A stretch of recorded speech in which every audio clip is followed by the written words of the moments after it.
Hi, I'm here with one of the sketchbooks that was really most severely damaged in the flood at my studio.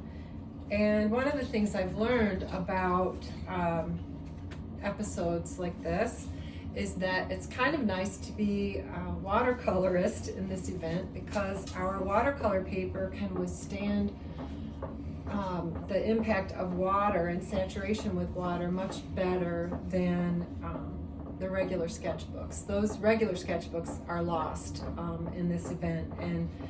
But what I've found is that my watercolor sketchbooks have been left in this kind of condition where the pages are very wavy, and at best they have, I've preserved the image, but there's been some bleeding that's occurred. At worst, when and where I used things like watercolor markers, they completely disappeared. I don't know where they went, but they're gone. Tombow markers in that instance. In other instances where Elegant Writer was the foundation of the sketch, they also are lost. There's some shadow of what was there that remains, but they've essentially just been washed away. Where I had ink on one side, sometimes it's bled through. That's what you're seeing here, is that the image from over here has kind of gone through the paper on this side. So not everything will be salvageable, but I would like to kind of flatten it out and see if I could eliminate some of the waviness that is in some of these pages. And I've discovered that I can iron them.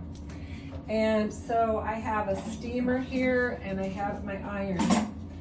And because these papers are made of cotton rag,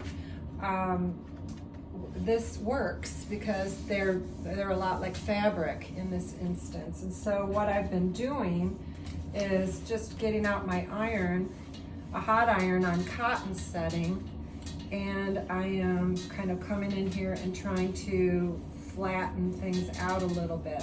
So if this ever happens to you, just know that you want to try to dry things out as best you can. If you can't get to it right away, put it in a freezer until you can.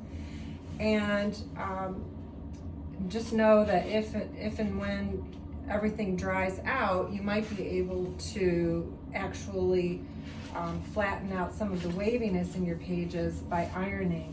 I am trying to do so from the back rather than from the face of my paintings, although I could do it from both sides.